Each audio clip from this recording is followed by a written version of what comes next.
আসসালামু আলাইকুম। প্রিয় দেশবাসী, বাংলাদেশের নাগরিক, আপনাদের কাছে আমার দাবি এটাই যে আবার কোনো মহিলাকে ভোট দিয়ে 18 কোটি মানুষকে জাহান্নামে নিয়েন না, দায়ুস বানায়েন না, ধ্বংসের মুখে দিয়ে না, আল্লাহর গজবের মুখামুখি করেন না। কারণ আমরা যতই চেষ্টা করি একজন মহিলাকে ভোট দিয়ে আমরা দায়ুস হয়ে যাই, আমরা রাজাকার হয়ে যাই, আমরা লুচ্চা হয়ে যাই, আমরা মুনাফিক হয়ে যাই। কারণ একজন নারী রাজনীতি করলে সে দায়ুস হয়ে যায়, আর দায়ুসকে সমর্থন করলে আমরা দায়ুস হয়ে যাই। আর আল্লাহ তাআলার অসংখ্য হাদিস আছে যে ওই জাতি সফল হতে পারবে না যে জাতি শাসন ব্যবস্থার নারীর হাতে তুলে দিয়েছে। তার মানে এর অর্থ দ্বারা কিন্তু রাজাকার বোঝায় আর আল্লাহর গজবের শিকার। আল্লাহর কিন্তু আমরা আমরা মানুষ। আর এই মুনাফিক মহিলারা দেশে ওর বাপের টাকা দেয় কিন্তু শিক্ষা ব্যবস্থা চালায় না, কিন্তু আমাদের টাকা 18 কোটি জনগণের টাকা দেয়। তাহলে আমরা যে আমানতের খেয়ারাত করি, সরকারি চাকরি করে, রাজনীতি করে, বিভিন্ন কর্মকাণ্ডে নিয়োজিত আছি, আমাদের রিজিক সম্বন্ধে, হালাল রিজিক সম্বন্ধে, জান্নাত জাহান্নাম সম্বন্ধে, ইবাদত সম্বন্ধে সরকারি পাঠ্যপুস্তকে অন্তর্ভুক্ত করা যায় না 95% মুসলমান। সেই সাথে অন্য অন্য ধর্মের অনুসারী তাদেরও তো ধর্ম সম্বন্ধে জ্ঞান দেওয়া যায়। স্বামী স্ত্রীর সম্পর্ক কি আমরা জানি না, যার কারণে ডিভোর্স হচ্ছে সারা দুনিয়াব্যাপী। তাদের কি আচরণ করা দরকার, কি দায়িত্ব কর্তব্য, এই সব কিছু তুলে ধরে না, পাঠ্যপুস্তকের অন্তর্ভুক্ত করে না। আমরা আদর্শ মানুষ হওয়ার জন্য আমাদের শিক্ষা ব্যবস্থা পরিবর্তন করা দরকার, যে কি আদর্শ মানুষের গুণাবলী কি এবং কি কি করণীয়, কি কি বর্জনীয়, এইসব বিষয় কেন তুলে ধরা হয় না। কোরআন এবং সুন্নাহর জ্ঞান, প্রাথমিক শিক্ষা ব্যবস্থার সাথে কোরআন এবং সুন্নাহর জ্ঞান যদি দেওয়া হতো, তাহলে এই দীর্ঘ 53 বছর অসংখ্য মানুষ জাহান্নামের রাস্তায় চলতো না।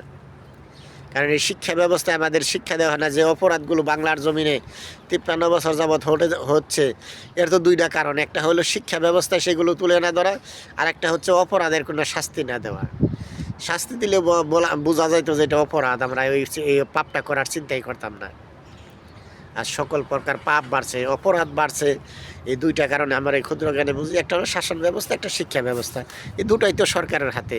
আর সরকারে যদি একজন পতিতা নারী হয় তাহলে এইগুলো তুলে ধরবে, সে জেনা ব্যভিচার পরকীয়া এগুলো তুলে ধরবে না। সে যায় বিধবা নারীদের, আমরা রাজনীতি করে যাদের বিয়ে হয় নাই, জীবনে বিয়ে করে নাই, তাদের সম্বন্ধে তুলে ধরলে তারা স্বামীর মর্যাদা কি বুঝবে, স্বামীর হক অধিকার বুঝবে কি, আর জানবে কি, জানার দরকারও নাই। এই জন্য আমরা যাকে ভোট দিব যেন সেটা মহিলার কোনো দল না হয়। আসেন আমরা পুরুষকে ভোট দিই, দেশের নেতা বানাই পুরুষকে। কারণ পুরুষ, নারী ভোট দিলে যতই আপনাকে 10তলা স্বর্ণ দিয়ে 10তলা বিল্ডিংয়ে বানিয়ে দিলে আপনি ভয়াবহ ক্ষতির মাঝে আছেন। কারণ আপনি একদম দায়ুস হয়ে যান। আর দায়ুস, আমরা মুসলমান দুনিয়াতে আসছি পরকালে জয় হওয়ার জন্য, দুনিয়াতে না। কারণ দুনিয়ার জন্য আল্লাহ তাআলা আমার যে রিজিকটা, এটা দুনিয়া তৈরির 50,000 বছর আগে আমার লেখছে। এই জন্য যে একজন নারী যার কাছে বিয়ে হোক, ওই রিজিক ছাইরা পাবে, তার হাতে পৌঁছে দিবে। খুব কুটিপতির কাছে বিয়ে হোক আর ভিখারির কাছে। তেমনি আমি সন্তান, আমার পিতা যদি ভিখারি হয় আর কুটিপতি যেই হোক, আমার রিজিক আমার কেউ কেড়ে নিতে পারবে না, আল্লাহ ওটা দিবে। দুনিয়াতে রিজিক আল্লাহ নির্ধারণ করে রেখেছে। এই জন্য আমরা আমাদের টার্গেট থাকে পরকাল, মাটির নিচে। কারণ কবর, মাকবারা, এই কবরস্থান সম্বন্ধে আমাদের ভাবতে হবে। আমরা পরকাল, মাটির জগৎ, মাটির নিচের জগৎটা, কারণ ওটা স্থায়িত্ব, অস্থায়ী। এখন মৃত্যুর পর যে রুহুটা আমার এই কবর থেকে শুরু, আমি জান্নাতে হলে আমার রুহুটা যে জান্নাতের জায়গায় থাকবে, আর জাহান্নামি হলে সেটা জাহান্নামের জায়গায় যেই থাকবে, শাস্তি শুরু হয়ে যাবে।